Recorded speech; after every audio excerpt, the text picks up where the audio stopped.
Universidad Técnica del Norte. Ciencia y técnica al servicio del pueblo. Hola a todos.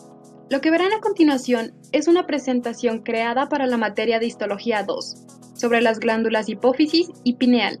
Esperamos y sea de su agrado.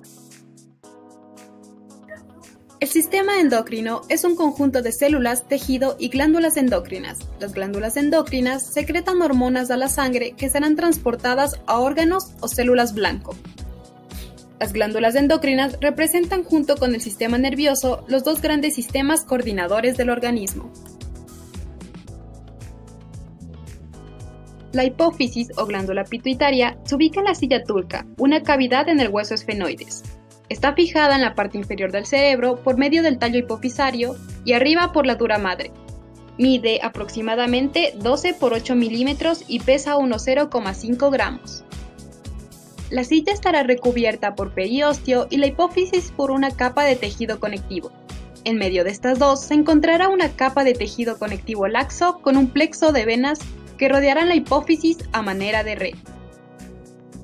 Desde un punto de vista macroscópico, la hipófisis se compone de una porción anterior o adenohipófisis constituida de pars tuberalis, pars intermedia y pars distalis, y por una parte posterior o neurohipófisis compuesta por pars nervosa y tallo neural.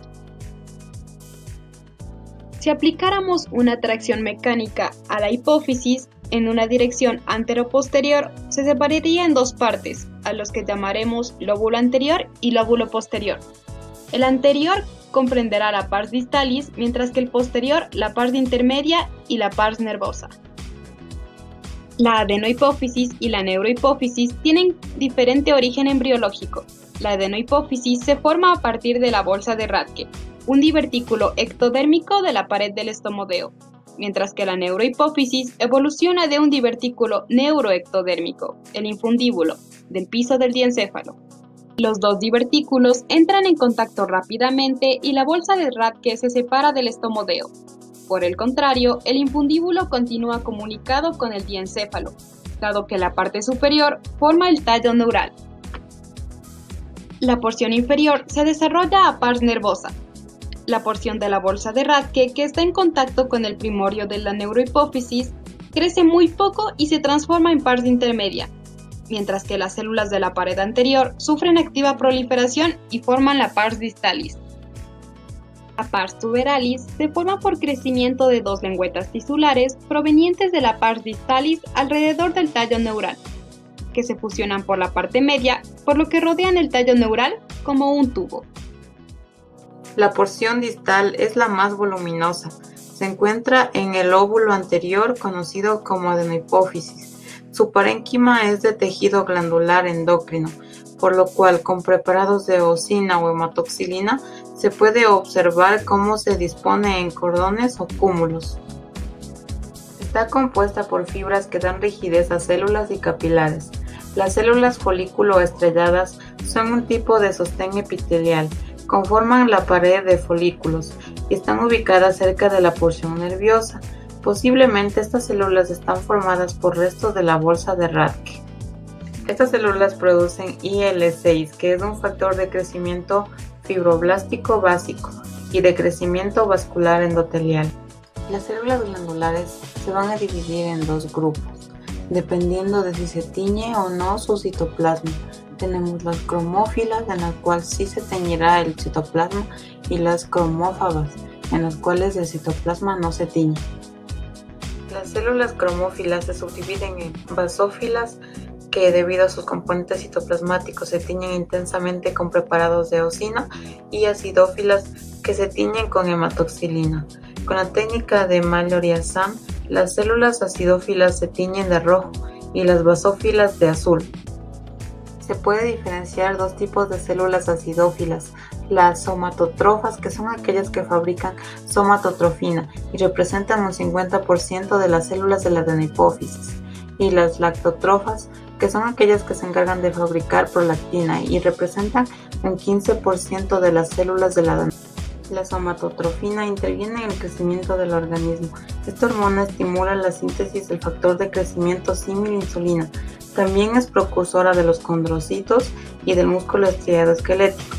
Va a regular dos hormonas, la liberadora de hormona de crecimiento y la somatostatina. Las células lactótrofas segregan prolactina, que estimula la secreción de leche en mujeres embarazadas. Esta hormona es inhibida por la dopamina y puede ser estimulada por la tirotrofina. Las células basófilas se dividen en tres tipos: las tirotrofas, las gonadotrofas y las corticotrofas. Las tirotrofas representan el 10% de células de la hipófisis. Estas células secretan tirotrofina, que estimula la síntesis y secreción de tiroxina y triiodotironina. Las gonadotrofas representan el 10% de las células de la adenohipófisis y secretan hormonas foliculoestimulantes y luteinizantes. Por consiguiente, los corticotrofas fabrican adenocorticotrofina para actuar sobre la corteza suprarrenal y de esta manera producir corticosteroides. Ahora hablaremos sobre la porción intermedia de la hipófisis. Esta porción solo se encuentra en la vida fetal y un corto periodo en la postnatal. Después aparecen folículos que se creen son restos de la bolsa de Vater. En la vida fetal va a producir una hormona estimulante de melanocitos, que es un polipéptido de 3 formas. Pero en edad adulta existe un precursor con escaso efecto estimulante de melanocitos, con una secuencia de aminoácidos en común con la melanotrofina. Su efecto causa pigmentación en los pacientes con enfermedad de Addison. La hipófisis también consta de una porción tuberal, que es una delgada capa de células en la superficie del tallo neural. Esta no tiene función endocrina conocida, y la mayoría de sus células son cromóforas, pero también puede hallarse células acidófilas y basófilas. Irrigación sanguínea de la hipófisis. La irrigación cumple dos funciones: primero de nutrición y segundo regula la función hipofisaria. Recibe su irrigación de las arterias hipofisarias superiores e inferiores que provienen de la arteria carótida interna. Las arterias hipofisarias superiores irrigan la porción superior del tallo hipofisario. Luego van hacia el tallo neural formando una red capilar, el plexo primario. Las arterias hipofisarias inferiores irrigan la porción nerviosa. Desde el plexo primario, una gran cantidad de vénulas porta transcurren hacia abajo por la porción tuberal para terminar en una red capilar secundaria. Desde aquí la adenohipófisis recibe su irrigación sanguínea. Es importante mencionar que no hay un drenaje del tallo hipofisario. Las vénulas porta constituyen el sistema porta hipofisario intercaladas en dos redes capilares. Este sistema es muy importante dado que regula la adenohipófisis por centros hipotalámicos. Primero, las neuronas de estos centros sintetizan sustancias que a través de sus axones llegan a la porción superior del tallo neural y las liberan en su espacio extracelular. Las sustancias son captadas por el plexo capilar primario y transportadas por la sangre a la red capilar secundaria. La secreción de las hormonas tróficas por la adenohipófisis hacia las demás glándulas endocrinas es regulada por el recontrol negativo, es decir, que un descenso en la concentración sanguínea de la hormona en el órgano diana induce a un aumento de la secreción correspondiente. Bien, ahora tenemos a la neurohipófisis, la cual incluye el tallo neural y la porción nerviosa. Está compuesta por células denominadas pituicitos y fibras nerviosas amielínicas.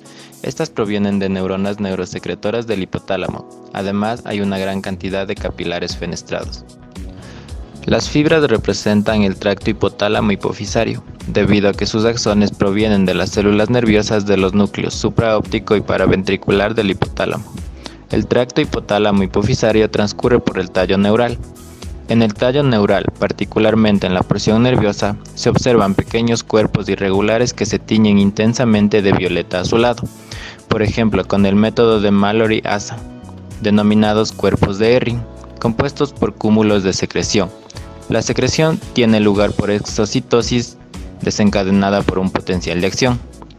Bien, ahora tenemos a los pituicitos. Estos aparecen dispersos entre las fibras nerviosas. En los preparados comunes solo se distinguen los núcleos, mientras que en los preparados sometidos a métodos de impregnación argéntica se observan que los pituicitos tienen forma muy variable con prolongaciones que terminan sobre las paredes de los capilares. La porción nerviosa almacena y secreta dos hormonas, la oxitocina y la hormona antidiurética, ADH.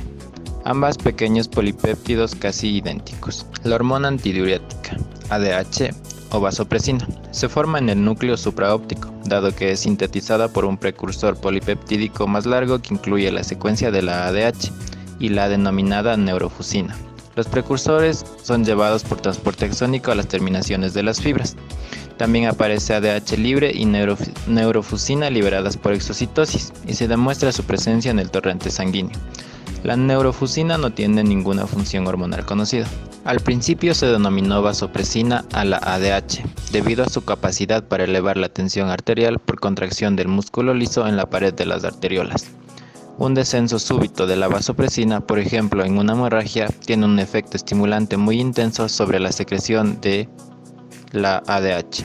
En los riñones, la ADH causa un aumento en la cantidad de los canales de agua en las membranas celulares de los conductos colectores, produciendo incremento en la permeabilidad, y la orina se concentra por absorción osmótica. El mecanismo de acción de la ADH es a través de receptores acoplados a proteína G en los conductos colectores. La oxitocina. Esta es producida por células del núcleo paraventricular. En la mujer, la oxitocina desencadena las contracciones del útero grávido en el periodo perinatal, cuando las células musculares lisas del útero presentan un elevado número de receptores de oxitocina como consecuencia de acción de los estrógenos, por lo que son muy sensibles a la oxitocina. La oxitocina medía el reflejo de eyección de la leche como reacción a la estimulación sensorial del pezón. En la mama, la hormona estimula la contracción de las células mioepiteliales. En el hombre es posible que la oxitocina tenga un efecto estimulante sobre las contracciones del músculo liso del conducto deferente y la próstata. El mecanismo de acción de la oxitocina es por vía de receptores acoplados a proteína G en el miometrio y el tejido glandular mamario. A continuación les vamos a hablar acerca de la glándula pineal, características histológicas, inervación e histofisiología. La glándula pineal es un órgano aplanado similar a una piña unido al techo del tercer ventrículo. Mide 8 milímetros de largo, 4 milímetros de espesor y pesa 150 gramos. Emite un pequeño ensanchamiento que se denomina receso pineal. Características histológicas. La glándula pineal está rodeada por pia madre como una cápsula de la que parten tabiques de tejido conectivo hacia el interior de la glándula y la dividen en lobulillos. Por los tabiques llegan vasos y fibras nerviosas a las glándulas. Los vasos forman una red capilar abundante compuesta en el ser humano por capilares continuos. ¿Cuáles son las células que predominan en la glándula pineal? Estas son los pinealocitos y células intersticiales. Los pinealocitos constituyen la mayor parte de las células de la glándula pineal. Posee un núcleo esférico alargado, grande y de cromatina laxa. El citoplasma es basófilo, granular y con pocos lípidos. Tiene largas prolongaciones que a menudo terminan en ensanchamientos, además que produce la hormona melatonina. Se distinguen cantidades moderadas de retículo endoplasmático rugoso y escaso retículo endoplasmático liso. El aparato de Golgi no está muy definido y no se detectan gránulos de secreción, sino vesículas de naturaleza inespecífica. Aquí aparecen abundantes mitocondrias y haces microtúbulos en paralelo, además de una barrera sináptica parecidas a bastones de retina. Continuemos con las células intersticiales. Las células intersticiales se encuentran dispersas entre los pinealocitos. Presentan núcleos más pequeños, más oscuros e irregulares. Se observan clásicas prolongaciones citoplasmáticas que contienen los filamentos positivos. A continuación hablaremos sobre los acérbulos cerebrales. Son concreciones de calcio que aparecen en la glándula pineal y aumentan con edad. Están compuestos por cristales de hidroxiapatita depositados en el interior de los pinealocitos y luego al espacio extracelular donde forman aglomeraciones de cristales. Alrededor del 30% de las personas de entre 10 a 20 años y del 80% del total de las personas mayores de 30 años.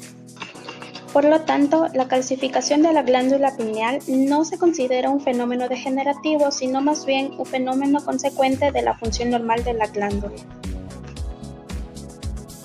Inervación de la glándula pineal. Proviene de fibras simpáticas postganglionares cuyos cuerpos celulares se encuentran en el ganglio cervical superior y forman el nervio canario. Las terminaciones axónicas liberan noradrenalina que actúa sobre los receptores en las células parenquimatosas y las estimula para la producción de melatonina.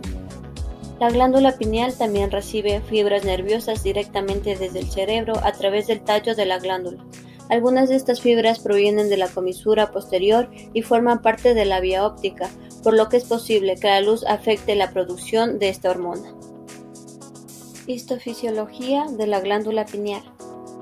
Es una glándula endocrina, su principal producto de secreción es la hormona melatonina. La producción de la melatonina es estimulada por la oscuridad e inhibida por la luz a través de los impulsos nerviosos desde la retina. ¿Qué es el ciclo o ritmo circadiano? Este indica un ritmo biológico con un ciclo de alrededor de 24 horas. La producción de la melatonina es rítmica en correspondencia con el ciclo diario normal, con alternancia de luz y oscuridad denominado ciclo circadiano. Se demostró que el sistema nervioso central del hipotálamo es el principal reloj interno o circadiano del cerebro y en consecuencia del organismo. Sin embargo, la luz que incide en la retina puede influir sobre la actividad del sistema nervioso central a través de las fibras nerviosas del nervio óptico. La glándula se transforma en un regulador de los ritmos circadianos biológicos, dado que la secreción endocrina de la melatonina, la glándula induce la creación de procesos rítmicos en el organismo, de acuerdo con la longitud real del día y de la noche. Los efectos de la melatonina se ejercen por unión a receptores de la melatonina en la membrana que están acoplados a la proteína G. La melatonina puede tener efectos retardantes sobre el reloj interno del núcleo supraquiasmático a través de los receptores en ese núcleo. La melatonina sobre el núcleo supraquiasmático implica que puede inducir un ajuste del reloj interno que puede adelantarse o retrasarse, por lo que se ha utilizado con éxito en el tratamiento de trastornos del sueño y es cuando el organismo se debe adaptar a un ritmo circadiano alterado.